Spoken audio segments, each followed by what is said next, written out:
స్వతంత్ర ఫోకస్. 15 ఆగస్టులోగా రైతు రుణమాఫీ అమలైతే తెలంగాణ రాజకీయాలు ఓ మలుపు తిరుగుతాయా అనే అనుమానాలు తలెత్తుతున్నాయి. అన్న మాటకు కట్టుబడి బీఆర్ఎస్ సీనియర్ నేత హరీష్ రావు రాజీనామా చేస్తారా అనే ప్రశ్న తలెత్తింది. అయితే రాజకీయాల్లో సవాళ్లు ప్రతి సవాళ్లు సర్వసాధారణం అంటున్నారు రాజకీయ విశ్లేషకులు.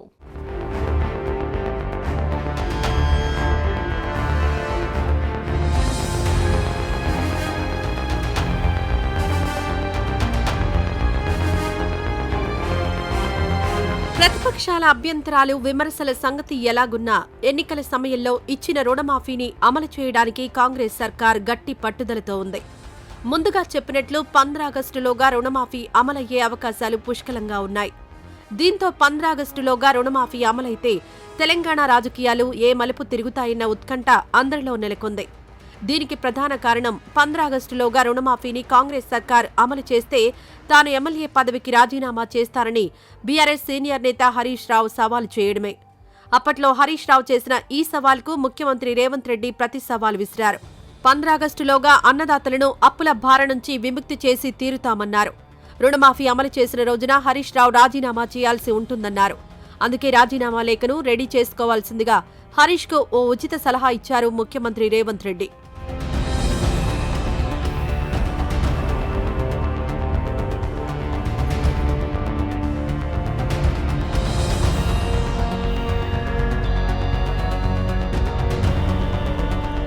అయితే రాజకీయాల్లో సవాళ్లు ప్రతి సవాళ్లు సర్వసాధారణం. అధికార పక్షంపై ఒత్తిడి తీసుకురావడానికి ప్రతిపక్షాలు సవాళ్లు విసరడం, వాటికి అధికారంలో ఉన్న నేతలు ప్రతి సవాళ్లు విసరడం అందరూ చూస్తున్నదే. ప్రస్తుత రాజకీయాల్లో ఇదంతా ఒక రొటీన్ ప్రాసెస్గా మారింది. సవాల్కు కట్టుబడి శాసనసభ్యత్వానికి రాజీనామాలు చేయడం వంటి అసాధారణ సంఘటనలు చాలా అరుదుగా కనిపిస్తాయి. అయితే గులాబీ పార్టీ సీనియర్ నేత హరీష్ రావుది రాజకీయాల్లో ప్రత్యేక శైలి. అన్న మాటకు కట్టుబడి ఉండే నాయకుడిగా సామాన్య జనంలో హరీష్ రావుకు పేరుంది. సామాన్య జనంలోనే కాదు తెలంగాణ రాజకీయాల్లో కూడా హరీష్ రావు ఈ పేరు తెచ్చుకున్నారు. దీంతో చేసిన సవాల్కు కట్టుబడి హరీష్ రావు శాసనసభ్యత్వానికి రాజీనామా చేసేటంతటి తీవ్ర నిర్ణయం తీసుకుంటారా అనే ప్రశ్న కూడా తెరమీదకొచ్చింది.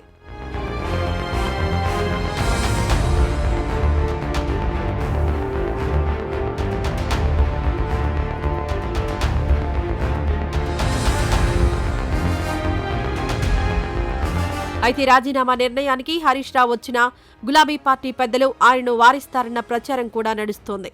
వాస్తవానికి భారత రాష్ట్ర సమితి పరిస్థితి ప్రస్తుతానికి ఆశాజనకంగా లేదు. గులాబీ పార్టీ ఎమ్మెల్యేలే ఒక్కొక్కరుగా కాంగ్రెస్ కండువా కప్పుకుంటున్నారు.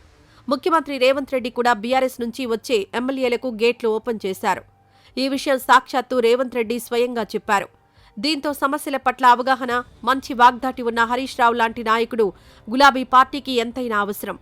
అంతేకాదు శాసనసభలో కాంగ్రెస్ సర్కారును గతంలో అనేకసార్లు నిలదీసి ప్రశ్నించిన చరిత్ర హరీష్ రావుకుంది. ఇదిలా ఉంటే హరీష్ రావు రాజీనామాపై ముఖ్యమంత్రి రేవంత్ రెడ్డి కూడా పట్టుబట్టకపోవచ్చంటున్నారు రాజకీయ విశ్లేషకులు. రాజకీయాల్లో ఇదంతా మామూలే అనే ధోరణితో రేవంత్ రెడ్డి వ్యవహరించవచ్చు.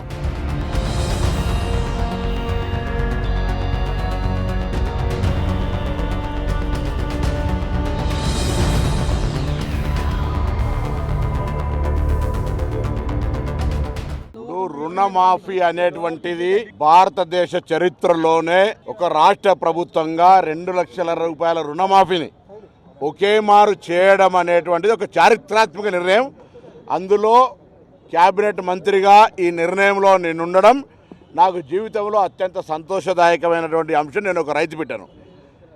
తెలియని అవగాహన లేని ప్రతిపక్షాలకు ఈ సందర్భంగా మనవి చేస్తా ఉన్నా, 1,00,000 రూపాయల పరిమితి, అందులో పావులా కాదు, 1,00,000 రూపాయల లోపల ఉన్నటువంటి వాళ్ళందరికీ ఒకే మారు రేపు జమ అవుతాయి. చివరి వారంలో 1,50,000 రూపాయలు ఉన్న వాళ్ళందరూ కూడా జమ అవుతాయి.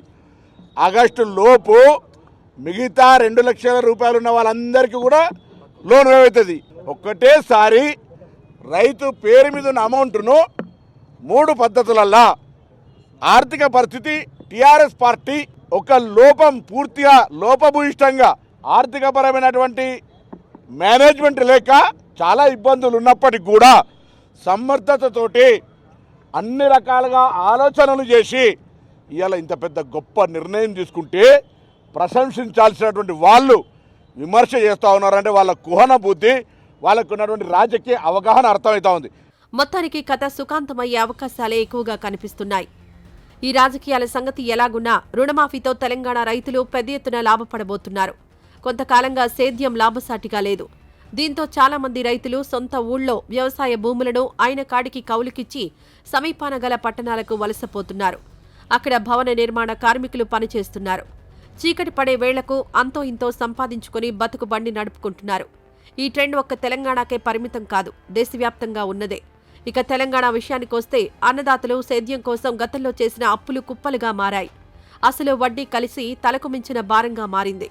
అప్పులు తీర్చకపోవడంతో వ్యవసాయ సీజన్ వస్తే కొత్త అప్పులు పుట్టడం లేదు. సేద్యం ప్రారంభించాలంటే సొమ్ములతోనే పని.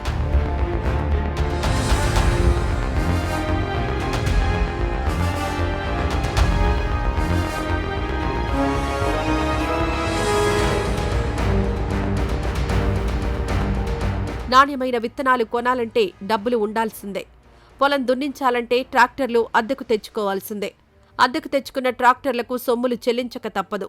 పంట నూర్పిడి చేసుకోవాలంటే వ్యవసాయ కూలీలను పొలాల్లోకి దింపాల్సిందే. వ్యవసాయ కూలీలకు రోజుకు ఇంత అంటూ డబ్బులు చెల్లించక తప్పదు. ఎవరెన్ని చెప్పినా ఇప్పటికీ వ్యవసాయం ఒక లాటరీగానే ఉంది. పంట చేతికొచ్చేసరికి ఏ గాలివాన వచ్చి మొత్తం నాశనం చేస్తుంది. చేతికొచ్చే పంట నీళ్ల పాలవుతుంది. దీంతో వ్యవసాయం దండగా అనే అభిప్రాయం రైతన్నల్లో బలంగా నాటుకుపోయింది. ఈ పరిస్థితుల్లో రైతుల రుణమాఫీ చేయడం అనేది సాహసోపేతమైన చర్య అంటున్నారు వ్యవసాయ రంగ నిపుణులు. 2 లక్షల రూపాయల అప్పులు మాఫీ అనేది చిన్న విషయం కాదంటున్నారు. కొన్ని లోపాలుంటే ఉండొచ్చు, కానీ రైతు రుణమాఫీ అన్నదాతలకు ఎంతగానో ఉపయోగపడుతుందనడంలో ఎటువంటి సందేహం లేదు.